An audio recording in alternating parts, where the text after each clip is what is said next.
Assalamualaikum warahmatullahi wabarakatuh. Perkenalkan, nama saya Muhammad Haji Pamungkas, NIM 120250057 dari TPB 46 Prodi Teknik Lingkungan.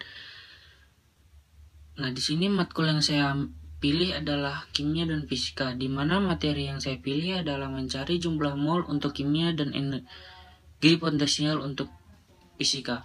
Mol merupakan sesuatu yang menentukan banyaknya jumlah suatu zat.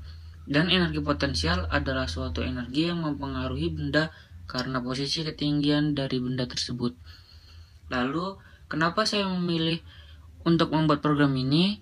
Karena pertama-tama tentunya untuk memenuhi syarat UASPK S2 dan juga untuk mengefisienkan perhitungan terhadap soal-soal mencari jumlah mol dan energi potensial di kemudian hari. Nah, sekarang kita beralih ke flowchart. Program yang pertama yaitu mencari jumlah mol. Pertama-tama di sini saya menaruh deklarasi untuk variabel yang digunakan untuk rumus nantinya. Lalu deklarasi lagi untuk menampung jumlah array. Jadi nantinya pengguna sendiri yang akan menginput jumlah array kepada program ini. Lalu bisa dilihat ada output yang berfungsi untuk memberitahu program soal jumlah yang akan dikerjakan. Setelah itu, ada percabangan yang digunakan untuk melakukan aksi bila jumlah soal yang dimasukkan bernilai kurang dari 0. Dan di bagian percabangan false, terdapat deklarasi untuk array berjumlah n tadi di atas. Ini digunakan untuk menampung hasil. Selanjutnya, ada dua perulangan di sini yang masing-masing memiliki fungsi untuk melakukan operasi rumus dan menampilkan hasil rumus. Lalu program selesai. Setelah itu, selanjutnya kita ke flowchart program kedua tentang energi potensial. Di awal-awal seperti biasa, kita akan mendeklarasikan suatu variabel dan setelah ini terdapat output untuk menanyai user ingin lanjut atau tidak dan input untuk menyimpan hasil jawabannya. Setelah itu terdapat percabangan berdasarkan pertanyaan dan jawaban tadi. Lalu diisi false terdapat beragam aksi untuk program. Bisa dilihat sendiri, di sini ada deklarasi untuk ada perulangan yang di dalamnya ini nantinya akan kita gunakan untuk memasukkan rumus dan operasi rumus serta menampilkan hasilnya. Dan akhirnya ini nantinya ada output untuk ucapan terima kasih pada pengguna. Ya udah, kita lanjut ke C++ untuk program yang kimia jumlah modul ya. Di awal-awal ini baris pertama terdapat hashtag include isStream dan using namespace std. Hashtag include sendiri digunakan untuk menggunakan header file bahasa C++ dan using namespace std berfungsi untuk memberitahu program bahwa kita akan menggunakan std di seluruh sinteks C++.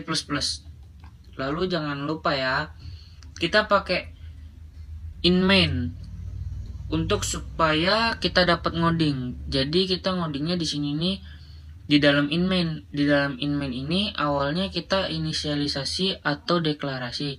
Sama aja, tipe data float untuk variabel m, dimana ini variabel untuk massa, dan variabel m, r, ar untuk menampung nilai mr atau ar suatu senyawa.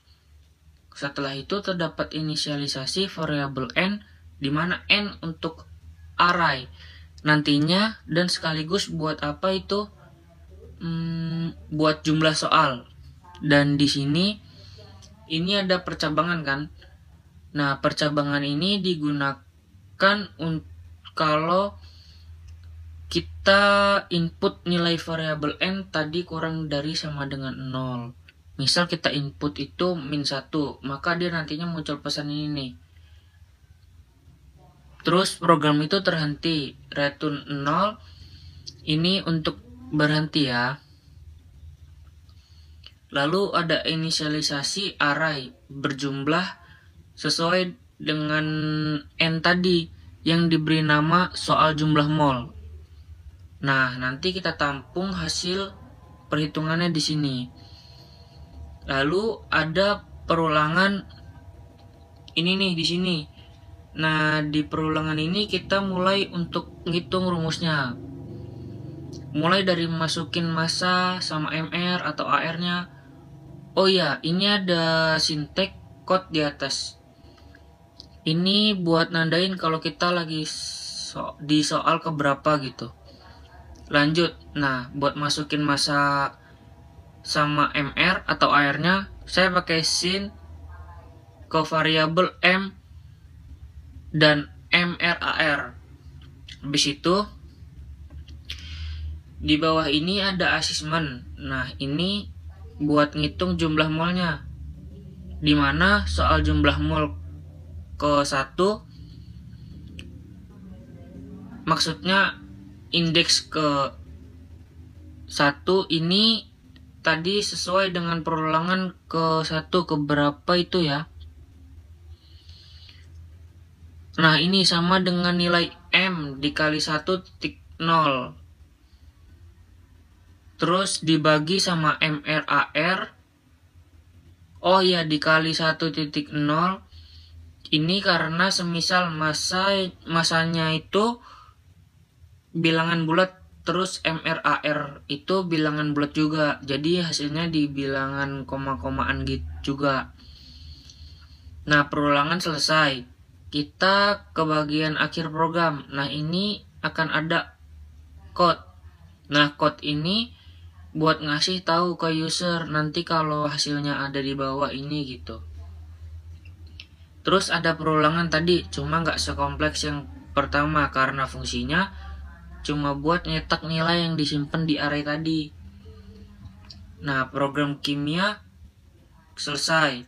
Selanjutnya kita ke program fisika yang menghitung energi potensial. Baris pertama, seperti biasa kita gunakan hashtag include extreme dan using namespace std serta in main untuk menaruh codingan kita nanti.